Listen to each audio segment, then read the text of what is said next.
Welcome, everyone, to this episode of Unavoidable Adventures in Aging, where Sue and Shan, two Midwest, past middle-aged sisters, discuss the good, the bad, and the ugly of aging. With a little humor, a little heart, and occasionally a little frustration, we'll explore the unavoidable adventures we experience as we move into our golden years. Yeah, golden years, my ass. Just a note to our listeners, this podcast reflects the opinions and experiences of Sue and Shan. The main purpose of this podcast is intended to entertain. Welcome, everybody, to tonight's episode, The Age of Audacity. And we're going to start out, though, with weeks ago, when we were encouraging everyone to get out and vote. I was going to look up, by the way, did it look like to you that nationwide there was only like a 30% voter turnout for the primaries? Oh, come on, people. We know that those of you listening voted, but tell everybody else, get out there and vote. So anyway. And it was primaries, and primaries usually don't have as big a turnout as others. But it was just a nice practice to get out there and do what you're supposed to do. So anyway, during those weeks when we were talking about that quite a bit, we had put out the question to everyone to send us a response. What was the most significant election you have participated in till now? I think the next one's going to be the big one for me. We've had stories kind of trickling in, and we thought we need to get to those because I'm sure people are saying, hey, I'm contributing. You're not reading my stuff, so I'm going to stop contributing. So we should start with what was yours? What was your most significant? You know, the thing I remember most about my whole voting career or whatever is when I registered. And we talked about this. It was a very big deal with Mom and Dad. And we went down to voter registration with them. They took our picture. Yeah. It was a big deal. It was. And I had to, that was 1972 for me. And I went back and looked, and it was McGovern and Nixon who were running that year. I can't imagine voting for either one of them. So that's hindsight. Yeah, so I don't know who I voted for in the first one. But the most significant one after that really got me started back again thinking about politics and how elections are so important and so forth was Obama. I had really let everything slide. I wasn't registered. I'd moved around a bit, wasn't registered in the county I was living in at the time. So I went and registered there, and I grew up Republican. But I wanted to make sure that I could vote for Obama. So I registered Democrat, and I've been Democrat ever since. So that was a very important election for me. I have about three things. So I'm with you. I can remember getting my picture taken when I registered to vote. I can also remember, and one of them that was significant with me was the first time I voted. I was here in town, and I went down with Mom and Dad to vote, and I was so excited. So that one, I don't think I can forget. That I just don't think I will. I think the next one that really sits in my mind would be Biden-Trump. Yeah. And that one too. Oh gosh, I was so desperate for a change. I knew things had to be better with a different president. And it was a hard time. I mean, it was a pandemic, and we all know what that was like. The other thing I remember about that one too is that was the best inauguration ball ever because they couldn't go anywhere.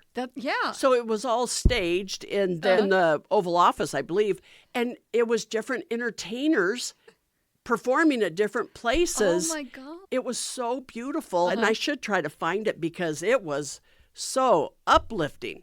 And I remember them saying they had to finally cut everything off. So many entertainers, singers, actors, actresses, they all wanted to be on this. They wanted to be able to do something to contribute to the winning of Biden. And they finally had to cut it off because otherwise it was going to run all night long type thing. And then I also have down and I put it this way, my most worrisome would have been Harris and Trump. I knew what we were in for with Trump, and so it was so important to me to get out and vote for Harris. I really believe she is a strong candidate. I'd love to see her again. And all my worries were justified. Yeah.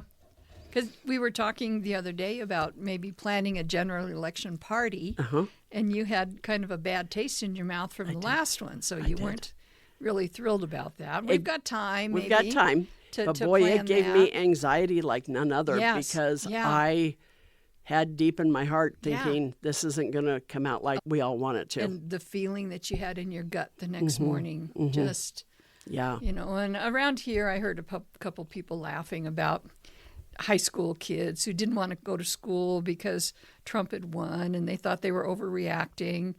No, they knew what was coming. They did. They did. So we had another one from a listener. His name's John. He said, not so much one significant, but one I'll never forget. And that was that his mom took him to the polls the first time he ever voted. Oh. So he said, I'll always remember that time with my mom, and that being my first voting experience with her. Oh. And I thought that was cool. Tim also had one. His was Obama as well. And he said he just really was paying attention to every bit of that election, knowing that there was finally a chance that a person of color could become the president. He followed it intently all through the inauguration and everything else. So he said right now in his mind, that one's the most significant. And of course, the one with Obama that you can't forget is he and his wife walking down Pennsylvania Avenue. Was that what it was? Yeah. So he was inaugurated. Right. They walked Biden down. did that. Oh, Biden did that too? Biden did that too. Oh, okay. Yeah. I missed that part. I just think that is so significant. It just leaves its history. Yes. For Obama especially, history walking down. Well, this one was from Leslie. This is a story about the 1980 election. Jimmy Carter was the incumbent, and Ronald Reagan was the Republican nominee. What people don't usually remember is that there was a third-party candidate, John Anderson. John Anderson was a Republican who ran as an independent. Oh, wow. There has been so much talk here in Nebraska about people running as independents. Jimmy Carter had had a bad 4 years with recession and an oil shock due to the Iranian Revolution. Wow. Even then, the Republican Party was still dealing with the aftermath of the Nixon era. Ronald Reagan was a clear improvement over that, but promised to be very conservative, so I wasn't enthusiastic about either one. Enter Illinois Congressman John Anderson. John Anderson developed a following among moderate, young college people.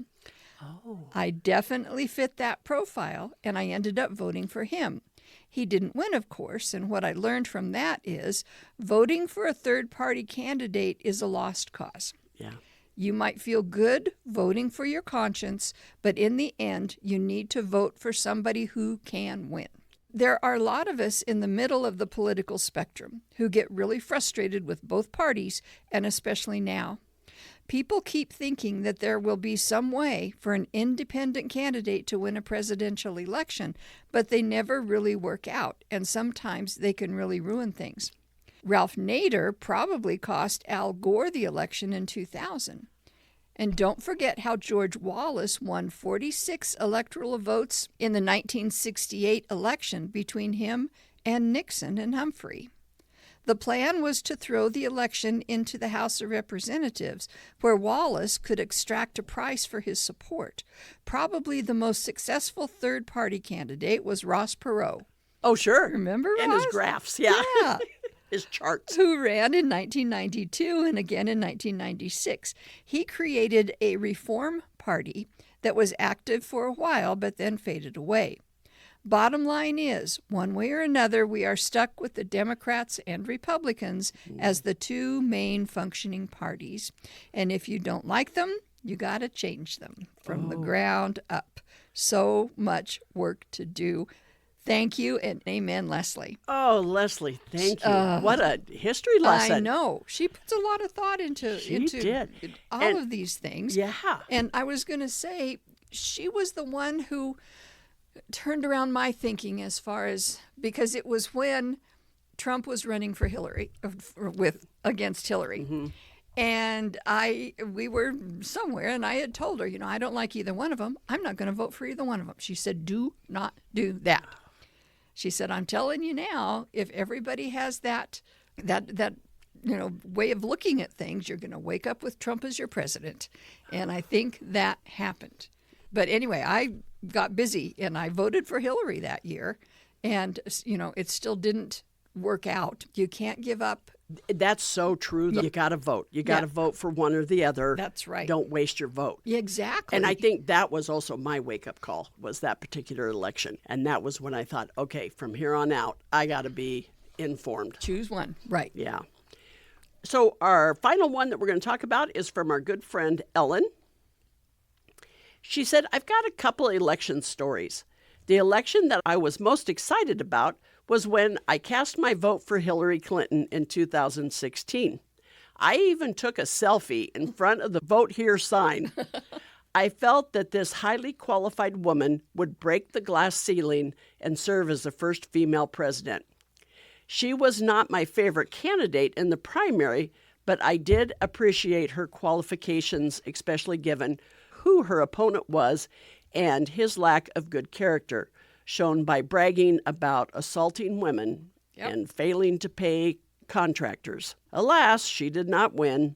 Our country would be a better place today, a kinder place if she had. I believe that. Oh, her other one, she said, another election of note was the first one in which I got to vote. In 1972, I was 20 years old. I got to vote because Amendment 26 in the United States Constitution was passed in 1971, lowering the voting age to 18 from 21 years. I was a McGovern right up until a couple weeks before the election. Then Nixon said he would end the war in Vietnam, and I thought he would be able to do it faster. I've always felt bad, as it began in me a mistrust of politicians' promises. I want to believe them. Then after the election, the Watergate scandal came out, and I was upset with myself for voting for him. Aww. Not a very good start. I have never missed voting in an election since. Wow. We the people. That includes me. Oh, I love Thanks, that. Ellen. Yeah. Oh. Boy, we've got some smart friends. We really do. Yeah. They make us look better. They do. And we need all the help we can get. I know it. Yeah. Oh, that was fun. Yes. I'm glad those stories came in and that we finally got to them. Yeah. So vote. Thank you, everyone. Get out the vote. Yep. Okay. Now, at the top of the broadcast, I said something about how this was, our story today was the Age of Audacity. And where did this come from? On Mother's Day, we had gone to like a lunch buffet for Mother's Day with Tim's two cousins and one of his cousin's boyfriends. We were getting through with dinner, and all three or four of you had shared this experience. So it just kind of popped up. Everybody started giggling with the, oh, do you remember when story? And I'm going to go ahead and let me tell it. Do you remember when? Oh, so this brunch, thank you, Wayne, for always taking us, is at the country club in a different city from us, a little ways from us. But anyway, so beautiful buffet, and they have everything from a kids section to breakfast to lunch to salads to prime rib. It's a little bit of everything. So we're all there, including Tim's mom, Gretchen. And I would imagine Gretchen by that time was probably about 93, close to it. Anyway, we were done eating. All the dishes had been cleared away. We're just kind of visiting. We've had our dessert. They have a fabulous dessert. Yeah. Woo. If you get there early. Yeah, grab it when you go by. When you go by the first time, yeah. And so we're sitting there, and they're cleaning up the entire buffet line. That stuff's going back into the kitchen. We're just chit-chatting a little bit. And all of a sudden, Gretchen catches the waitress, and she said, bring me some prime rib. And we all kind of looked at Gretchen. The waitress looked at Gretchen and, No, please. no, please. And so anyway, she went to the kitchen and she brought a plate back of prime rib for Gretchen. And no, thank you. And anyway, and we're sitting there and Gretchen pulls a plastic bag out of her purse, spears the piece of prime rib, throws it into the baggie and zips it up. Our mouths just dropped. We just all stared at her. And so that was that. Yeah. The audacity of that. The audacity of it. And that, we just blurted out. I wonder at what age you become so audacious, I guess what the word would be. Yeah.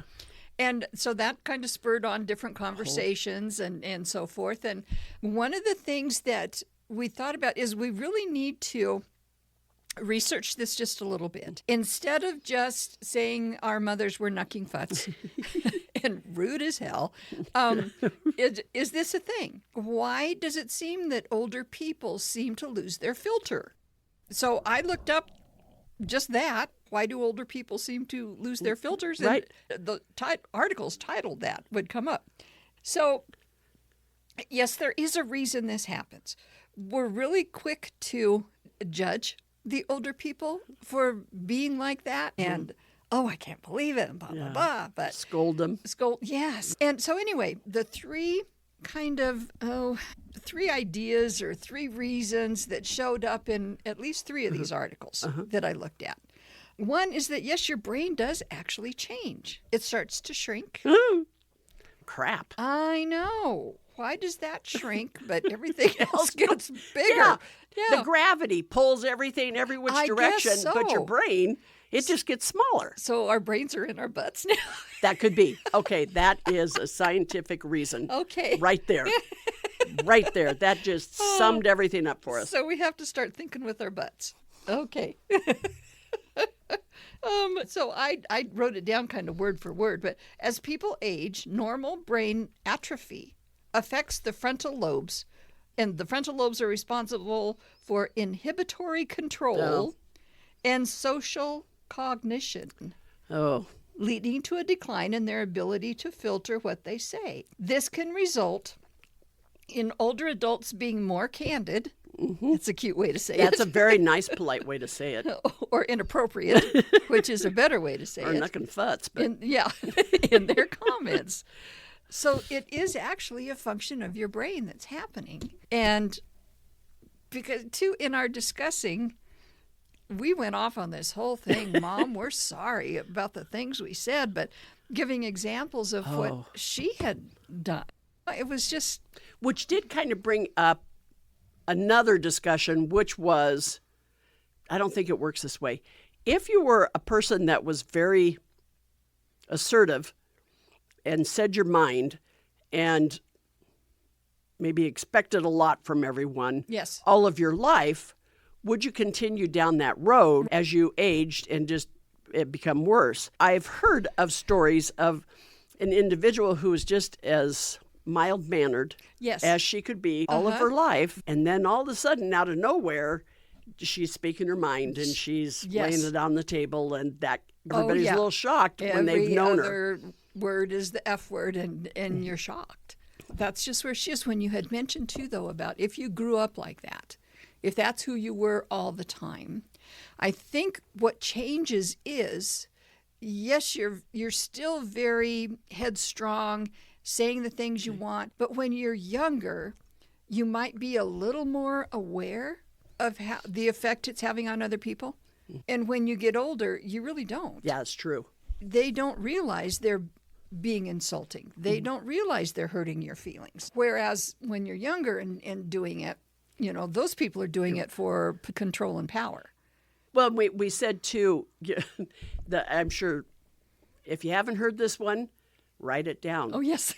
I opened my mouth and my mother came out. Definitely. Oh, my gosh. And I've done it. Yes. And I have said something, and then I'm just flabbergasted with myself for that came out of my mouth, whatever it is, and upset with myself. And at the same time, it just happens. It just does. It just happens. Just does. But the other side of that is you realized it and you apologize or you try to make it better or whatever. And that's the big difference. Shelley and I have both talked to our kids about, if I ever start acting like my mom, just slap me and say, snap out of it. Yes. And we were talking about that Yes. at our meeting this week. And Shelley said that she said that to her daughter, Reed. And of course, we say Grammy. If I ever start acting like Grammy, Right. slap me upside the face and tell me to cut it out. And so she's saying that to Reed again. And Reed goes, Mom, I try. And you just keep on talking. And I'd say, you're doing a Grammy. You're doing a Grammy. And you keep on talking. So I'm like, oh, shoot. Okay. We also have to listen to our sidekick. Yes. Our keepers. Our keepers. You do have to listen, actually hear what they're saying and react in a positive way. Exactly. Another thing that I read was that the older you get, sometimes the fewer social encounters you have. You're not... Well, and you get out so much more. You do. Whether it just be the grocery store or a different meeting or an activity, you're out and about more with people. You have a lot more practice in holding things in, holding it together, checking your filter. I guess you forget how to do that, how to react in certain social situations. When you're more by yourself as you age. Right. Yes, which does make sense. It does. It does make sense. And another one I had was there are diseases that can cause it too. And we always think of Alzheimer's or dementia. And the one that this article was talking about is called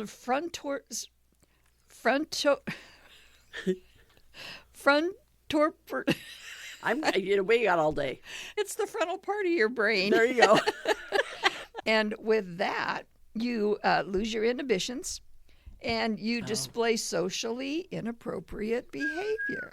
And those parents who are showing early signs of dementia, it seems wildly inappropriate. But again, they don't see it. They don't. No, they don't sense that they're saying or doing anything out of the ordinary. And we could do a whole segment on dementia because you look at the care facility, a memory unit. That's what it was. A memory unit, and you can have individuals in there that are mild-mannered and just smile all day long. And unfortunately, you can have some in there that are vicious and throw things and break things, attack scream, people. And that's so sad. It's so hard. And it's hard to medicate older people, especially if it's something like an antidepressant or anti-anxiety. It becomes very, very difficult to try to medicate them. Sure. Because you don't have any feedback from them. Oh, it's so hard. Yeah. It worries me. You and I've talked about that so many times. Oh. I worry about, when will that all happen to me? Yes. And maybe that fear of knowing it probably will happen to me. And I just cringe. I know it. I just cringe. Yeah, and we talked about this too, but I worry about people hearing something I've said or looking at something I've done and them thinking, that's just what Bonnie used to do. Oh, I know. No, I don't want to become my mother like that. I know. She had certain characteristics that I wish I had, but that's not one of them. That you don't want that one. Another thing too, in that whole realm of whether it be losing that filter, I did read something about, and that's part of the filter, Grandma talking about her bunions at the dinner table. Not the right place. However, it probably falls back on when you're talking about they're by themselves almost all day long, and then all of a sudden they're with a group. I know. They want to tell you about their bunions. Yeah. Even though you're trying to eat. Yeah. But another piece, too, that I read about was oversharing. Oh, yeah. You start to lose that filter, whether it just be a simple conversation with somebody and you just keep telling them stuff that they really don't want to know, and your daughters are going, oh my gosh, there goes Mom telling the family secrets. But it also is a big reason why older adults are such targets for scammers. Oh, sure. Because if they would visit, they'll visit. And scammers know. And then that individual has found a buddy and found a listening person, and they start to share, and then they start to overshare. And before too long, that scammer has bank accounts or credit card numbers or whatever it is. And that's a huge issue for older people. Yes. And why scammers go after older people. Why they're such a target. They get the name of family, friends, and neighbors that somebody could call and say, oh, this is your daughter there. That happened to Grammy. We talked about that once. Right. And luckily Mom knew about this, but... That particular scam. Yeah, a friend of mine had her dad called her at work, and he said something about the grandson being in jail in D.C. And Amy said, what are you talking about? He called me. And I'm going to go wire money. Or I went and wired money. He already did? Yes, he'd already wired the money so that he wouldn't have to be in jail over the weekend. And that was a big part of, and these people were so good at it. And they'd say, Grandpa? Yeah? Maybe talk quiet. Who is this? Well, Grandpa, it's me. And before too long, Grandpa gives a name. Then they ran off on that name. And I've gotten in trouble. And they put me in jail. The grandfather's saying, well, just call your mom, call your dad. Oh, no, I don't want them to know I got in trouble. Will you send money because I can get out of jail? And then a different person got on the line and said, this is Sheriff so-and-so. And he said, here's the deal. We're going to be shutting down for the night and nobody else is going to be bailed out until Monday. And I can tell you, this is not a good place. You don't want your grandson here. Oh, my God. And so they give him a name and number or whatever to wire money to this person. And so he's telling his daughter what he's done. And Amy's like, step outside. I'm going to come pick you up. We're going to go. So at that time, Kmart was the place where you could do Western Union money transfer. And they got out there. And fortunately, it had not been picked up yet on the other end. And so for $50, they were able to cancel it. It was like $1,800. It was such a large amount of money, and they were able to cancel it. So then Amy goes back, and of course, her mom and dad are feeling so horrible that they think they're not smart enough. They think they weren't. Yes. They're so embarrassed. I should have known better. I should have known better. And so she goes home, and I'll be darned if this place doesn't call back. And it says, well, this is Sheriff so-and-so, and that money's not here. And her mom, talk about Age of Audacity, said something about, I just found out that you're scamming us. And I don't know what she said. And the guy said something about, I'm going to come to your house and bang on your door and blah, blah, blah, blah, blah. And he said something about pooping in your yard or something. I mean, it wasn't poop. It was a different word. Yeah. And she said, that's fine. We've got 15 inches of snow on the ground. I hope you freeze your... So I then told Mom about this story. Sure enough, she got a phone call. And they weasel into the fact that then she thought it was Aaron, who at that time was in school, who knows where, probably in Oklahoma. And I need money, da-da-da. And Mom just kept saying, just call your dad. Yeah. No, I can't. I don't want Mom and Dad to know. That's what she stuck on. She just kept saying, call your dad. He'll be okay with it. No, I don't want to. And she just kept saying that. Just call your dad. I know he'll be okay with it. And they finally hung up on Mom. Jeez. But it was because she knew it. She already knew about it. You get a call out of the blue? Yes. You want to do something. And fortunately, probably the biggest thing I can tell anyone is don't answer a phone number that you don't recognize. Yeah, I never do. Yeah. They will leave a message. Now, sometimes you have to answer it right away because you got a doctor's office calling back, and that's fine because as soon as you find out it is that doctor, then great. If it's anybody else, just say, you'll have to call me back, and then don't answer. But if they leave a message, then most likely you want to call them back. But for the most part, those scammers don't leave messages on anybody's phone. So, so oversharing, that's where I was coming from with all of that. Oh, my gosh. And we kind of overshared some stories on our, didn't we? friends and family. Oh, gosh. Because another one that I found that kind of ran through all of these articles I read was that it's also that older adults just really don't care what other people think anymore. We really don't, It's kind of the upside, though. It is. It is really a little bit of the upside. You don't have to worry about the peer pressure anymore. Right.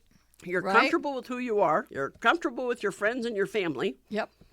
It just doesn't matter. And that you finally found that total acceptance of who you are and what you are, and you just don't give a shit anymore. Yeah. What we call it, and also the bullshit meter. You know, when people are telling you a story and you're like, yeah. Well, there is one of the perks of getting older. There you go. Yes. Perks of aging. That's of aging is you just don't really care. And that's okay. I was going to say my takeaway is we'll probably all reach that age of audacity in some way or another. But I would like to encourage people not to take those things seriously. Yeah, they're hurtful. Some of the things that parents or loved ones can say are very hurtful, but try not to take it too seriously. Forgive and move on. My takeaway is exact same thing, and I am sorry, everyone, in advance. I know, because Do we only have to do it once? There we go. We're covered. Yeah, will this podcast reach enough people that I'm everybody sorry. will? Because it happened at work just the other day, and it's like, well, do you just let it go or do you apologize? It wasn't that bad, but Oh, I know. you just And then, don't know. here we go. But apologize as soon as you can, because otherwise it really builds up inside you. It does. Oh, it does. Okay. Yes. So here we go. So if you want to know more about the Age of Audacity, and we can't answer it, go ahead it and up. send us an email. We'll look it up for you. Google it. Google it. Our email is unavoidableaging@gmail.com. We have a website, unavoidable.life, and we always say, yes, it is. It's just .life, no .com. We can't afford .com. So unavoidable.life. And we upload every Friday afternoon to Podbean. So you can go to Podbean, listen to us there. You can go to almost all of your podcast apps, Podcast Player, Apple Podcast, Podcast Addict, Spotify, Facebook, Instagram. It's out there. We're everywhere. We're everywhere. Type in Unavoidable Adventures in Aging. And two, I wanted to thank again everybody who gave us a story Oh, about yes. voting. We always love to hear from you. So thank you for submitting those. Enjoy your life. Laugh at yourself, embrace the power of your aging, and always remember you're not knucking futz. You're just aging. Whew. Yes, yeah, you're not knucking futz. It's the deterioration of your frontal lobe. Okay, Look it up. look it up. Dinner? Oh, let's do dinner. Enchiladas, right? We're having, yes, enchiladas. Thank you, Carmen. And pork chili. And we've already started on strawberry margaritas. Yes, we have. Once again. They're very good. They are good. Bye. Bye, everyone.